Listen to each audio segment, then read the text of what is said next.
IBS নিয়ে আপনাদের মনের মধ্যে অনেক প্রশ্ন।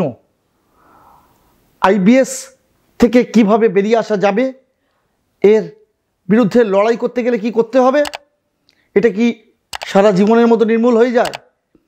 এই সব প্রশ্ন আপনারা লিখে পাঠিয়েছিলেন এবং এই সব প্রশ্ন নিয়েই আজকে আমরা হাজির হয়েছিলাম বিশিষ্ট গ্যাস্ট্রোএনোলজিস্ট ডক্টর সঞ্জয় বন্দ্যোপাধ্যায়ের কাছে। নমস্কার, আমি doctor Sanjay Banerjee, consultant gastroenterologist, ILS Dumdum hospital, Kolkata.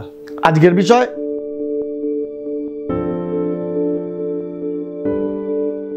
কষা পায়খানা একটা উপসর্গ মাত্র। কষা পায়খানা একটা রোগের উপসর্গ। কষা পায়খানা হার্ড স্টুল, অনেকে আবার এটা বলতে কারুর স্টুল এক্সপালশনে প্রবলেম হচ্ছে, কারুর হয়তো পায়খানার গতিবেগই আসছে না, কেউ হয়তো অনেকক্ষণ চেষ্টা করে এবং কসরত করে পায়খানা করছেন, কারুর পায়খানা হয়তো সত্যিই খুব শক্ত, এক্সপালশন হতে চাইছে না, আঙুল দিয়ে বার করতে হচ্ছে, কারুর হয়তো পায়খানা করে এসেও মনে হচ্ছে যে পুরো পায়খানাটা পরিষ্কার হলো না। এই রকম বিবিধ রকমের সিমটমসকে রুগীরা সাধারণত কষা পায়খানা বলে থাকেন। তাই কষা পায়খানা একটা উপসর্গ নয়। কষা পায়খানা বললে আমরা রুগীকে যেটা জিজ্ঞেস করি যে আপনি কষা পায়খানা বলতে এক্স্যাক্টলি কী বোঝাতে চাইছেন।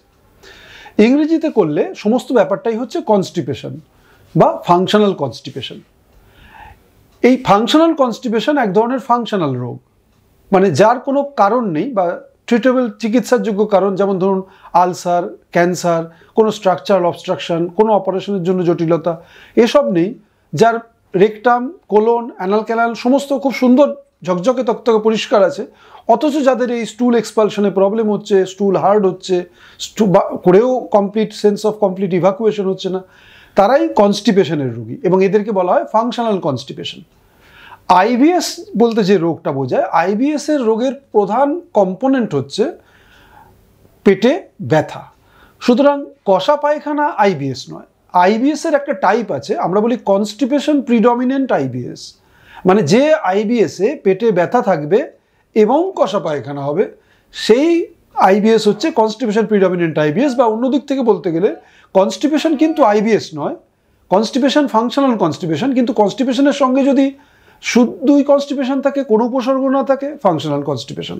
কনস্টিপেশনের সঙ্গে যদি পেটে সিগনিফিকেন্ট ব্যথা থাকে, যে ব্যথাটাই মুখ্য বা প্রধান প্রেজেন্টিং সিমটম বা উপসর্গ, তাকে বলা হয় কনস্টিপেশন প্রিডমিনেন্ট আইবিএস। বা সেক্ষেত্রে কনস্টিপেশনটা যেটা সেকেন্ডারি বা গৌণ উপসর্গ, সেটা একটা আইবিএস এর মধ্যে বড়, আইবিএস এর বড় স্পেকট্রামের মধ্যে আসতে পারে।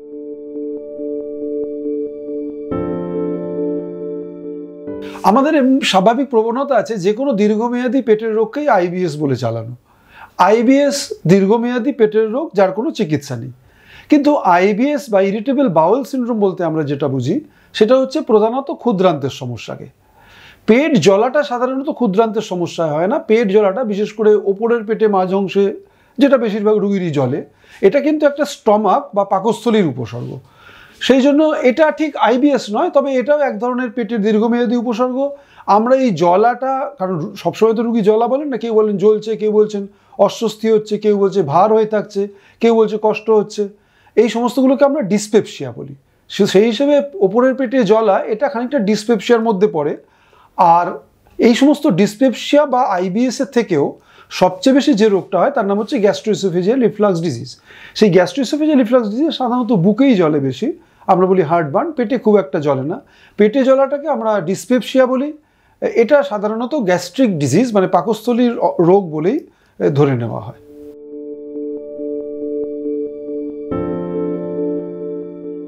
আইবিএস কি সাইকোলজিক্যাল রোগ নাকি পেটের রোগ, এটা নিয়ে অনেক দ্বিমত আছে। তবে আমার ধারণা বা আমরা যতটুকু জানি যে আইবিএস পেটের রোগ, কারণ রোগীর প্রধানত উপসর্গ সমস্তই পেটে। কারুর পেটে ব্যথা হোক, কারুর ডায়রিয়া হোক, কারুর কনস্টিপেশন হোক বা অন্যান্য যে সমস্ত ফাংশনাল সিমটমস হবে, উপসর্গটা পেটে। এবং যত রিসার্চ এগিয়েছে, বিশেষ করে ইন্টেস্টিনের মাইক্রোস্কোপিক লেভেলে যত স্ট্রাকচারাল অল্টারেশন, তার সিক্রেশন, তার অ্যাবজর্পশন, তার মুভমেন্ট ইত্যাদি ইত্যাদি যে সমস্ত কাজকর্ম আছে ক্ষুদ্রান্ত, বৃহদন্ত্র, পাকস্থলী, এই সমস্ত প্রধানত ক্ষুদ্রান্তের, সেইগুলোর কিছু কিছু ডিফেক্ট আইবিএস রোগীদের ক্ষেত্রে ল্যাবরেটরিতে প্রমাণিত হয়েছে। সেই জন্য আইবিএস পেটের রোগ। দুর্ভাগ্যের বিষয় আইবিএস লং টার্ম ডিজিজ। দুর্ভাগ্যের বিষয় আইবিএস এর সেরকম ডেফিনিট কিওর কিছু নেই। কিন্তু আইবিএস মানেই এটা একটা সাইকোলজিক্যাল ডিজিজ বা এটা মনের বিরাম, সেটা কিন্তু মোটেই নয়। এর দুটো অংশ আছে। একটা হচ্ছে যখনই কোনো দীর্ঘমেয়াদী রোগ চলতে থাকে এবং যখন রোগী বোঝেন যে এই রোগটা থেকে সম্পূর্ণ মুক্তি পাওয়া যাচ্ছে না, তখনই সেটাকে বেস করে রোগীর একটা secondary comorbidity associated psychopathology develop করে। এটা শুধু আইবিএস নয়, এটা সমস্ত রোগী যারা দীর্ঘমেয়াদী সুগারে ভুগছেন, যারা দীর্ঘমেয়াদী আর্থ্রাইটিসে ভুগছেন বা দীর্ঘমেয়াদী হার্টের ডিজিজে ভুগছেন, তাদেরও বেশিরভাগ ক্ষেত্রেই যে আমার এই রোগটা আর সারবে না, আমার এই রোগটা থেকে কোনো মুক্তি নেই, এভাবেই চালিয়ে যেতে হবে, এইভাবে রোগীর অন্তরে অন্তরে একটা গুমড়ে ওঠা ভাব আসে। তার জন্য কিছু ডিপ্রেশনে ভোগেন। তাছাড়া এই সমস্ত রোগগুলো তো দৈনন্দিন জীবনযাত্রা, কাজকর্ম এবং জীবনযাত্রাকে অনেকটা হ্যাম্পার করে, তাই রোগী কিছুটা অ্যাংজাইটিতেও ভোগেন। এই ডিপ্রেশন বা অ্যাংজাইটিগুলোকে যখন আসে এবং রোগী যখন দীর্ঘমেয়াদী ভুগছেন, সঙ্গে সঙ্গে এগুলোও আসতে শুরু করেছে এবং পেটের উপর সঙ্গে সঙ্গে এগুলোও চলছে। তাই কারুর ভুল হয়, রোগীর নিজেরও মনে হয় বা কিছু চিকিৎসক হয়তো মনে করেন যে সবটাই বোধহয় মনের থেকে উৎপত্তি। তা নয়, আইবিএস এক্সক্লুসিভলি পেটের রোগ। দীর্ঘমেয়াদী রোগের জন্য রোগীর মনে অবসাদ, রোগীর মনে দুশ্চিন্তা এবং জীবনযাত্রার হ্যাম্পারিংয়ের জন্য এটা আসাটা স্বাভাবিক, সেটাকে আলাদাভাবে ট্যাক্টফুলি ডিল করতে হয়।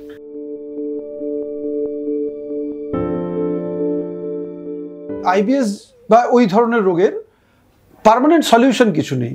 যেমন ধরুন আলসার চিকিৎসা করলে সেরে যাবে, টিউমার কেটে বাদ দিলে ঠিক হয়ে যাবে, স্টোন অপারেশন করে দিলে ঠিক হয়ে যাবে। সেই অর্থে আইবিএস এর একদম হাতে গরম চিকিৎসা কিছু নেই। আপনি এলেন, 1 মাস 2 মাসের কিছু একটা ওষুধ দিলাম, একদম সম্পূর্ণ ভালো হয়ে গেলেন, সেরকম হয়তো নয়। কিন্তু আইবিএস এর লং টার্ম আউটকাম কিন্তু খারাপও নয়। বেশিরভাগ আইবিএস এর রোগী লং টার্মে ওভারঅল কাজকর্ম তাদের যা করার, মানে তার সমসাময়িক গ্রুপের বাকিরা যাদের আইবিএস নেই তারা যা করছেন, মানে মানুষের জীবনে যে কাজগুলি থাকে, জীবনের ইম্পর্টেন্ট মাইলস্টোন থাকে, কাজকর্ম করা, সংসার করা, চাকরি করা, সন্তান উৎপাদন করা, বৃদ্ধ বয়স কাটানো, সবই ঠিক করেন। কারণ আইবিএসে তো আয়ুক্ষয় হয় না, আইবিএসে তো প্রাণহানি হয় না, আইবিএসটা তো কোনোদিন ক্যান্সার নয় বা কোনোদিন ক্যান্সার হবে না।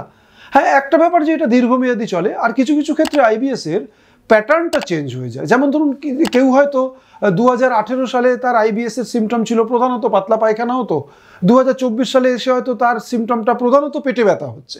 আবার ইনি হয়তো 2032 সালে দেখা যেতে পারে যে তার প্রধানত পেটের সিমটমটা হচ্ছে যে যার এককালে ডায়রিয়া হতো এবং রোগে খুবই ভুগতেন, যার এককালে পেটে ব্যথা হতো এবং খুবই চিকিৎসা চলতো, হয়তো 8-10 বছর বাদে ডাউন দ্য লাইন দেখা যাবে তার কনস্টিপেশনটাই মারাত্মক হয়ে দেখা দিল।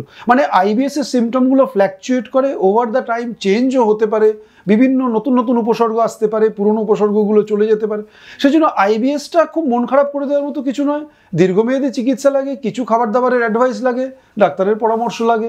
অন্তত এটুকু জেনে নেওয়া যে আইবিএস লাইফ থ্রেটনিং বা প্রাণঘাতী কিছু নয়।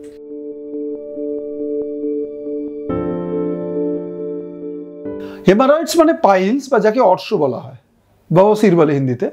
তো আইবিএস থেকে এটা হবে না, কারণ হেমারয়েডস একটা স্ট্রাকচারাল ডিজিজ যেখানে রেকটামের যে ভেন্সগুলো থাকে, কারণ ওখানে ভেন্সগুলো মাসেলের মধ্য দিয়ে পাস করে, ওখানকার ভেন্সগুলো বড় থাকে এবং ওগুলো অ্যান্টি গ্র্যাভিটি অ্যাকশান আছে, কারণ ট্রাঙ্কটা তো গ্র্যাভিটির এগেনস্ট, ওইখানে ভেনগুলো অ্যান্টি গ্র্যাভিটি। ভেনের কাজ হচ্ছে ব্লাড হার্টের দিকে পাঠানো, অর্থাৎ ওখানকার ভেনগুলোকে হার্টের দিকে ব্লাড পাঠাতে হচ্ছে এবং ওরা মাসেলের মধ্যে দিয়ে পাস করছে। প্লাস আমরা যখন কোঁত দিচ্ছি, উবু হয়ে বসছি, প্রেশার দিচ্ছি, চাপ দিচ্ছি, তখন ওই ভেনগুলোর মধ্যে ব্লাড সার্কুলেশন বাড়ছে, ভেনগুলো স্ফীত হয়ে যাচ্ছে। সেই জন্য রেকটাম অ্যানাল ক্যানালের ওখানের ভেনগুলো বড় হয়ে যায়। একে বলা হয় হেমারয়েডস বা কথ্য ইংরেজিতে বলা হয় পাইলস, বাংলায় আমরা বলি অর্শ, হিন্দিতে বলা হয় বওসির। এই হেমারয়েডস কিন্তু আইবিএস নয়। এবার হেমারয়েডসও বেশিরভাগেরই লং টার্ম ডিজিজ। অনেকেরই হেমারয়েডস হয়ে গেলে সাধারণত ভালো হতে চায় না। তা বলে যে সকলেরই ব্লিডিং হবে, ব্লিডিংটা মারাত্মক হবে বা অপারেশন করতে হবে বা একবার করে দিলে দ্বিতীয়বার আবার হবে, তা নয়। অনেকেরই লো গ্রেড বা ছোট সাইজের হেমারয়েডস থাকে।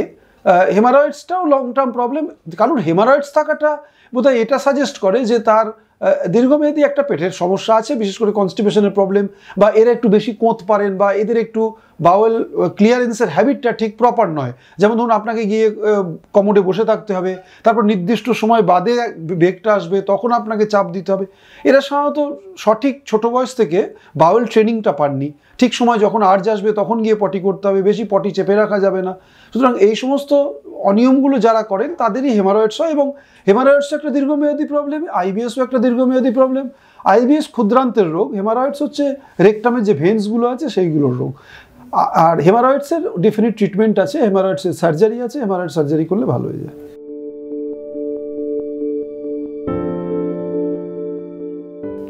আইবিএসে রেড ওয়াইন খাওয়া যায় এটা নিয়ে কিছু দ্বিমত আছে। ওয়াইন এবং বিয়ার, কারণ এগুলোর মধ্যে ডিস্টিল প্রোডাক্ট, এরা রেকটামের মুভমেন্টটা কমিয়ে দেয়। আর যেগুলো নন ডিস্টিলড আছে, যেমন ভদকা, হুইস্কি, এইসবগুলো রেকটাম এবং কোলনের মুভমেন্টটাকে বাড়িয়ে দেয়। অর্থাৎ আপনার যদি আইবিএস ডায়রিয়া প্রিডমিনেন্ট থাকে, যাদের বারবার পটি হচ্ছে, অর্থাৎ যাদের ইন্টেস্টিন খাদ্যনালীর গতিবেগটা বেশি বলেই তো বারবার হচ্ছে, মুভমেন্টটা বেড়ে গেছে, বারবার যাচ্ছেন, তাদের ক্ষেত্রে ওয়াইন বা বিয়ার হয়তো কিছুটা প্রোটেকশন দিতে পারে। কিন্তু এটা বলার অর্থ এই নয় যে আইবিএস সারানোর জন্য বিয়ার বা ওয়াইন খান, কারণ আইবিএস সারানোর বা চিকিৎসার আরও অন্যান্য উপায় আছে, কিছু বেনিফিট হয়তো পেতে পারেন, কিন্তু শুধু ওই কারণের জন্য নয়। অ্যালকোহলের অন্যান্য সাইড এফেক্ট আছে, বিশেষ করে আজকালকার এই ফ্যাটি লিভারের যুগে অ্যালকোহল না খাওয়াই ভালো, কারণ এমনি লোকের ফ্যাটি লিভার হচ্ছে, অ্যালকোহলও আরও ফ্যাটি লিভার বাড়াতে পারে। সেই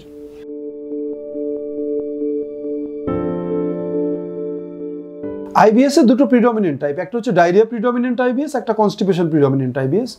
কনস্টিপেশন প্রিডমিনেন্টটি মোর কমন, কিন্তু সিমটম ডায়রিয়ারই বেশি হয়, কারণ কনস্টিপেশন প্রিডমিনেন্ট আইবিএসরা সাধারণত সামহাউ ম্যানেজ করে নেন এবং বেশিরভাগই চিকিৎসকের কাছে আসেন না। যদি ডায়রিয়া প্রিডমিনেন্ট আইবিএস হয়, এমন কিছু জিনিস আছে যেগুলো খাদ্যনালীর গতিবেগ বাড়াতে পারে বা পেটের মধ্যে ক্র্যাম্প সৃষ্টি করতে পারে, যেমন ধরুন খুব অপাচ্য, যেগুলো আনডাইজেস্টেড বা ইনডাইজেস্টিবল ফাইবার যেগুলো আছে, যেমন ছাল, ছিবড়ে, পাতা, খোসা, বীজ, এসব। এছাড়া মিল্ক বা দুধ খেলে গতিবেগ বাড়ে। এছাড়া গরম খাবার খেলে গ্যাস্ট্রোকোলিক রিফ্লেক্স হয়, তার জন্য পাকস্থলিতে গরম কিছু পড়লে কোলনের মুভমেন্ট বেড়ে যায় এবং আর্জের একটা টেন্ডেন্সি আসে। সুতরাং দুধ জাতীয় জিনিস বন্ধ করা উচিত, বেশি ছিবড়ে জাতীয় জিনিস বন্ধ করা উচিত, গরম খাবার বন্ধ করা উচিত।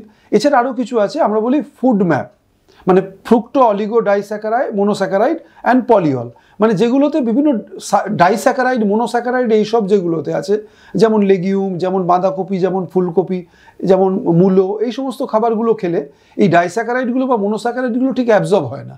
তখন এরা করে কি, আরও জল টেনে নেয় কোলনের লুমেনের মধ্যে, স্টুলের মধ্যে, তখন স্টুলটা আরও পাতলা হয়ে যায়। ফলে সেই পাতলা স্টুল হওয়ার জন্য আপনাকে বারবার যেতে হবে এবং তখন মোশনটাও বারবার হবে এবং বেশি পরিমাণে হবে। অর্থাৎ ডায়রিয়া প্রিডমিনেন্ট আইবিএসে এই ফুড ম্যাপ ডায়েট, মানে ফ্রুক্টো অলিগোস্যাকারাইড, মোনোস্যাকারাইড এবং পলিঅল, অতিরিক্ত ছিবড়ে জাতীয় জিনিস, দুধের জিনিস এবং গরম খাবার, এগুলো বন্ধ। আবার উল্টো দিক থেকে যদি কনস্টিপেশন প্রিডমিনেন্ট আইবিএস দেখেন, তাদের কিন্তু ফাইবার খেতে হবে।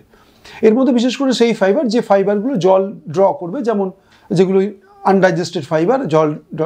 সুতরাং কী ধরনের প্রিডমিনেন্ট সিমটম হচ্ছে সেই বুঝে আপনার খাবারের অ্যাডভাইসটা কিন্তু সম্পূর্ণ উল্টো হবে। ডায়রিয়া হলে ফাইবার খাবেন না, ফুড ম্যাপ খাবেন না। কনস্টিপেশন হলে বরং ফাইবার ইনটেক বাড়ান, কারণ কনস্টিপেশনকে আমরাও ফাইবার দিয়ে এইসবগুলো দিয়ে চিকিৎসা করি। বরং ফাইবারের ইনটেক বাড়ান, তাতে আপনার স্টুলের ভলিউমটা বাড়বে, স্টুলটা আর একটু ওয়াটারি হবে এবং কনস্টিপেশনে সাহায্য করবে।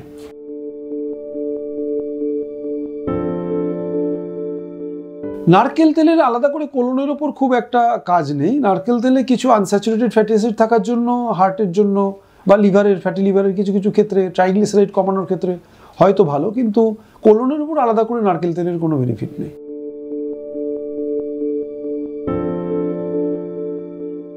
লং টার্ম আইবিএস এর সঙ্গে রেকটাল ব্লিডিং এর কোনো সম্পর্ক নেই, কারণ আইবিএস হচ্ছে ক্ষুদ্রান্ত বা স্মল ইন্টেস্টিনের ডিজিজ। কিছু কিছু আইবিএস এর সঙ্গে কনস্টিপেশন অ্যাসোসিয়েটেড থাকতে পারে, সেক্ষেত্রে কনস্টিপেশন থাকলে তো, কারণ স্টুলটা ঠিকঠাক ক্লিয়ার হয় না, কোতপোত পারতে হয়, তারপর এদের রেকটামে ফিশার, পাইলস এইসবগুলো হতে পারে। এই ফিশার এবং পাইলস সাধারণত ব্লিডিং নিয়ে প্রেজেন্ট করে।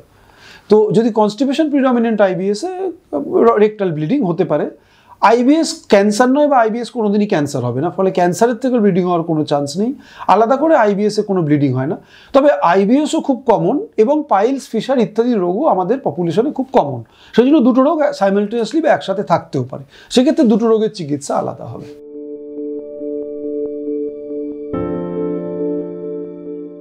আইবিএস এর রিলিফ পেতে গেলে আপনাকে প্রথমে এটা মাথা থেকে দূর করতে হবে যে আইবিএস একটা মারাত্মক ব্যাধি। আইবিএস একটা কমন ডিজিজ। আইবিএস, হ্যাঁ, এটা ঠিক কথা যে দৈনন্দিন কাজকর্ম বা ওভারঅল জীবনযাত্রা, মানে যাকে আমরা বলি activities of daily living and quality of life, এই দুটোকে ডেফিনেটলি হ্যাম্পার করেন। আপনি কোথাও বেরোচ্ছেন, তখন হয়তো পটি পেয়ে গেল, আপনি সবই করছেন, সবার সাথে ঘুরছেন ফিরছেন, আপনার হয়তো 3 দিন পায়খানা হচ্ছে না, আপনার হয়তো এমন পেটে ব্যথা হলো যে আপনি অফিস থেকে বাড়ি ফেরত এলেন, এইগুলো হ্যাম্পার হয়। কিন্তু প্রথমে মাথা থেকে দূর করতে হবে যে এটা কোনো বড় রোগ নয়, এটা প্রাণঘাতী কিছু নয়, এটা লং টার্মে কোনো জটিলতার কিছু নেই। 1 2 নম্বর হচ্ছে চিকিৎসকের পরামর্শ নিন, কারণ সবসময় যে আপনি নিজে সবটা ম্যানেজ করতে পারবেন তা নয়, কারণ এই আইবিএস এর সিমটমস অনুযায়ী কিছু কিছু স্পেসিফিক ট্রিটমেন্ট আছে এবং কোন ওষুধ কখন কার ক্ষেত্রে লাগবে সেটা চিকিৎসকই ঠিক করবেন। 3, আপনি খাবার মেনে চলুন, কারণ আইবিএস যেহেতু পেটের রোগ, আপনার যদি রেসপিরেটরি ডিজিজ হয় বা আপনার লাংসের ডিজিজ হয়, আপনাকে মাস্ক পরতে হবে, ধুলো ধোঁয়া বাঁচিয়ে চলতে হবে, ঠান্ডা লাগানো চলবে না, এ তো সর্বজন স্বীকৃত। আপনি যতই ইনহেলার নিন, যতই নেবুলাইজার নিন, যতই অক্সিজেন নিন, আপনি যদি ধুলো ধোঁয়া লাগান, আপনি যদি ঠান্ডার মধ্যে যান, আপনি যদি ঠান্ডা খান, যদি বরফের মধ্যে ঘুরে বেরিয়ে আসেন মাফলার ছাড়া, টুপি ছাড়া, তাহলে কি আপনার রেসপিরেটরি ডিজিজ আপনাকে ছাড়বে? ছাড়বে না। সেরকম আপনার পেটের রোগ আছে, ফলে আপনাকে খাবারের ব্যাপারটা মানতেই হবে। খাবারের সব কিছু করলে চলবে না। যে ধরনের ডিজিজ, যদি ব্যথা হচ্ছে তাহলে খুব বেশি কিছু করার নেই, ছিবড়েটা কম। যদি ডায়রিয়া হচ্ছে তাহলে দুধ, ছিবড়ে বন্ধ। যদি কনস্টিপেশন হচ্ছে তাহলে ফাইবার এবং জলের পরিমাণ বাড়ানো। এইগুলো হচ্ছে ঘরোয়া। চতুর্থ হচ্ছে ওষুধ খেতে হবে। যেরকম আইবিএস সিমটমস হচ্ছে ওষুধ খেতে হবে, তবে বেশিরভাগ ক্ষেত্রেই আইবিএস সাধারণত 1 বা 2 রকম ওষুধে ভালো কন্ট্রোল থাকে। বেশিরভাগ ক্ষেত্রে আইবিএস লং টার্মে অন্য প্যাটার্ন করে, তখন ওষুধের প্যাটার্নটা চেঞ্জ করতে হবে। আইবিএস নিয়ে দুশ্চিন্তা একটু তো হয় বটেই, কিন্তু আইবিএস নিয়ে খুব ভয়ের কিছু নেই। অসংখ্য ধন্যবাদ ডক্টর সঞ্জয় বন্দ্যোপাধ্যায়কে আমাদের সময় দেওয়ার জন্য। আমার আরও পরামর্শ পেতে দেখতে থাকুন মেডিটিপস। নমস্কার। ভিডিওটি ভালো লাগলে অবশ্যই একটি লাইক দিন এবং শেয়ার করুন এই ভিডিওটি, কারণ আপনার শেয়ার করা এই ভিডিওটি হয়তো আরেকজনের উপকারে আসতে পারে। আর হ্যাঁ, যারা মেডিটিপস এই মেডিকেল রিলেটেড চ্যানেলটিকে এখনও সাবস্ক্রাইব করেননি, তারা সাবস্ক্রাইব করে নিন আমাদের এই চ্যানেলটিকে, এবং পাশে থাকা বেল আইকনটিকে প্রেস করে দিয়ে অল বাটনটিকে ক্লিক করে দিন, যাতে নতুন ভিডিও আপলোড করলেই তার নোটিফিকেশান পেয়ে যান আপনারা।